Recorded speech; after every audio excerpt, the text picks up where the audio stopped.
Yig'ladim shu yigitning ota-onasiga men, shu yigitning ota-onasiga men qani buni onasi? Bu kishining xotini qani? Xudo rozi bo'lsin. Shu opani o'g'li 20 yildan beri yotib qolgan. Pensiyasini pulni olib, yugurib pul topib, Lasetti Gentra Malibu qilayotgan o'g'lonlar eshitsin, buni qo'ying, gruppalarga ko'rsin. Bu kishining o'g'li yotib qolgan. Oyog'idan bu yog'i ishlamaydi. Yig'lab har kun domla tezroq keling, domla qolib ketmasinlar. Ikkita sertifikatni olib borsam ko'zda yosh kutib oldi. Bu kishining o'g'li yotibdi, birodarlar.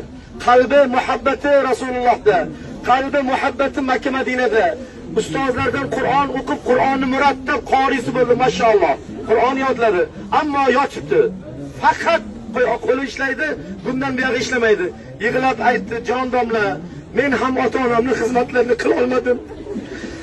Turib bir parcha non bera olmadim. Lekin shularni o'zingni baytingga jo'natamiz. Mana ota-onamni ham shu muhtasham firmasidan olib ketinglar dedi. Bularning xabarlari yo'q. Qaydasizam tashqarida men keling desam kelyaptilarda. Halini ko'rib qotib qolyaptilar, yig'layaptilar. Shuni videoga olaylik desam ulashmadi. O'g'ilning taqvosini qarang. Yo'q domlam, men shu ota-onamga bitta xizmatcha qilsam, kechgina umrim bular menga jonini berdi-ku. Bular menga hayotini berdi-ku. Bular meni kecha kunduz yig'lab duo qiladi-ku. Men bitta umrachamni dunyoga e'lon qilaymi? Meni ota-onamni shu duo hozir yozib domlaga ayting, meni duo qilsinlar deb. Alloh dardiga shifo bersin.